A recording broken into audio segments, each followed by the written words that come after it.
Okay, this is from the Anguttara Nikaya. It's called disenchantment. Because these 5 things, when developed and cultivated, lead exclusively to disenchantment, to dispassion, to cessation, to peace, to direct knowledge, to enlightenment, to nibbana. What 5? Here Bhikkhu dwells contemplating the unattractiveness of the body, perceiving the repulsiveness of food, perceiving non-delight in the entire world, contemplating impermanence in all conditioned phenomena, and he has the perception of death well established internally. These 5 things, when developed and cultivated, lead exclusively to disenchantment, to dispassion, cessation, peace, direct knowledge, nibbana. And this is again from the Anguttara. And what Ananda is the perception of unattractiveness? Here a bhikkhu reviews this body upward from the soles of the feet and downward from the tips of the hairs, enclosed in skin, as full of many kinds of impurities. There are in this body hair of the head, hair of the body, nails, teeth, skin, flesh, sinews, bone marrow, kidneys, heart, liver, spleen, lungs, intestines, stomach, excrement, bile, phlegm, pus, blood, sweat, fat, tears, grease, saliva, snot, fluid, the joints and urine. Thus he dwells contemplating unattractiveness in the body. This is called the perception of unattractiveness.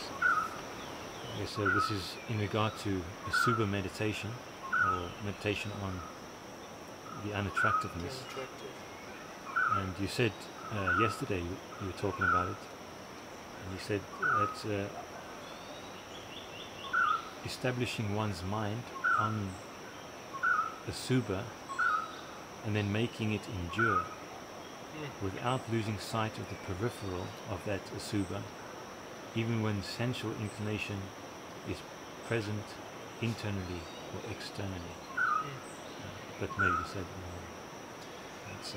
well, it comes down to the main point of that is basically you cannot be attracted and repelled by the same thing at the same time. So if that which attracts you repels you, then you'll be repelled, the attraction will cease.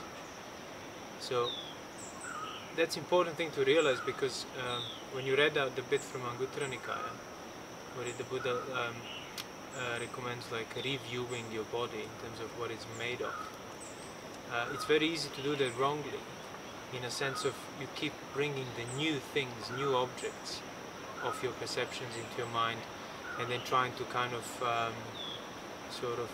generate a sense of disgust and dispassion. But the thing is, the point is not to find things that are disgusting as a replacement to things that are attractive. The point is to see things that are attractive as underlined by disgusting things, by things that are repelling, by things that are non-attractive.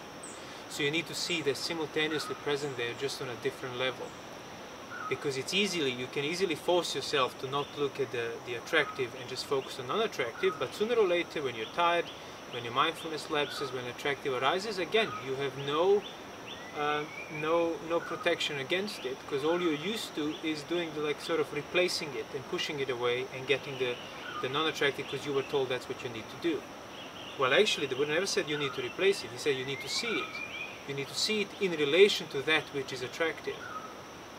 So when you're reviewing your body, for example, to get that sense of dispassion, because it's all the organs, all of the organs by themselves are not, they're quite repulsive actually, and certainly non-attractive.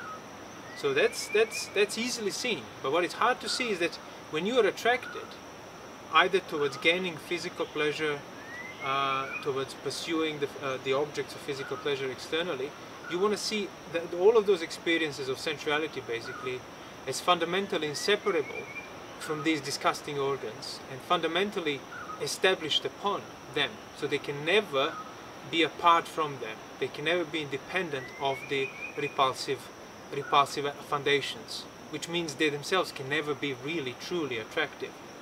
So a person who has truly experienced this passion and developed it, for them things are very dispassionate and maybe slightly less dispassionate, or rather very unattractive and slightly less unattractive.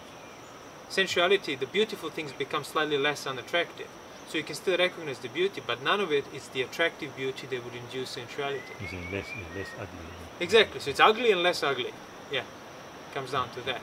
Not like ugly and beautiful that you're just trying to kind of revolve around. But you know, in order to see the beautiful as ugly, is you need to see that it's simultaneously and inseparably bound up with those repulsive aspects that are kind of inseparable from, inescapable from. So that's why once the mind has experienced true dispassion, that order of which comes first, ugly or beautiful, cannot be changed anymore. The beautiful cannot step outside of ugly ever again and assume its own, privileged kind of sensual existence. That's how sensuality ceases as well. When it becomes fully enclosed in ugly and you lose entire dispassion for any aspect of sensuality conceivable, possible. Because in its nature you've seen it's just inconceivable without the basis of ugly. And as such, it's ugly in itself. Unattractive or repulsive. You see the danger in sensuality. You would have to then again see the danger in the danger becomes apparent once dispassion has been developed. Otherwise you can't grasp the danger. But once you experience dispassion and the mind has truly sort of withdrawn from the perversion of perception, which is what sensuality is, perceiving ugly as beautiful, and he sees it for what it is, ugly and just slightly less ugly, but equally not wanted, then you recognize, wow, what a danger it is to actually keep focusing on the less ugly and regarding it as beautiful, because it keeps you bound to the entire thing that is subject to this complete annihilation eventually, sickness, aging and death, and then repeat, and again, and again, and again. Just because of that tiny little perversion, just because of your tiny little assumption in thinking that beautiful objects of senses can exist separate from the repulsive, non-attractive, disgusting foundations that they are. So that's why it's important not to keep contemplating the repulsive kind of before or after, or trying to replace the beautiful sensual thoughts with it. You want to see them, so you need to contemplate, but you need to see it at the same time. So yes, think about the repulsive things of the body so that you can experience dispassion, but then you have to apply, or rather maintain, that dispassion. That's why I said your perception must learn how to endure. Even when sensuality arises, whereby you don't just jump on sensuality and try to get rid of it. Because that wasn't your doing to begin with. What you're doing is whether you choose to abandon attending the foundations of that sensuality and give to rise to attending pleasing and like temporary sort of particular features of it, which is basically how sensual thoughts originate and get maintained. So you don't wanna keep replacing sensuality. You wanna see through it. So all of those things, the disgusting contemplations and so on that the Buddha was encouraging monks to do, need to be seen through the sensual, through the beautiful objects, through the beautiful things, not instead. So you're not saying that one should go and try and seek out beautiful sights? Oh no, on the contrary, no. Go and look at exactly. Well, if you are seeking out the beautiful sights, means there is no establishment of the right.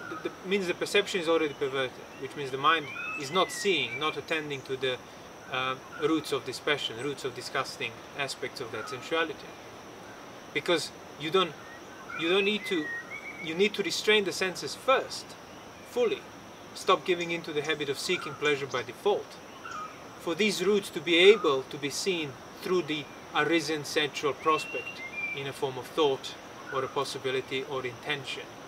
But if your intention habitually leads you to immediately give in to the action by your senses and seek out the pleasure, no amount of transparent seeing through it will be possible, because you just went off with it.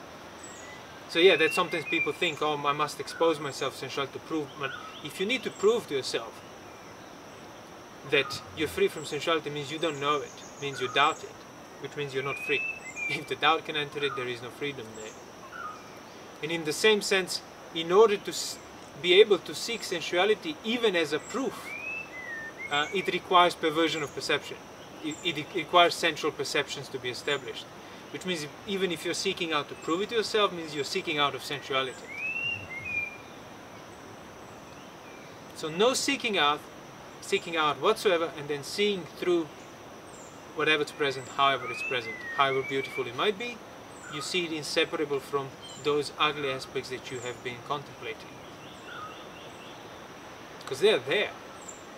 Because the sensuality, the sensual beauty is actually ugly and disgusting and inseparable from disgusting things, unattractive things, that's why freedom from sensuality is possible. If it were truly beautiful and independent, you wouldn't be able to go out of it. But then it wouldn't be a problem either. You wouldn't have to go out of it. But it's not truly beautiful. It's a mistake based on ignorance, based on sensual craving, based on the fire of lust and so on. So that's why it's a problem. That's why pleasure underlined by craving is a problem. Pleasure without underlying craving is not a problem. But there is no sensual pleasure that it's not underlined by desire for more lust and greed and craving.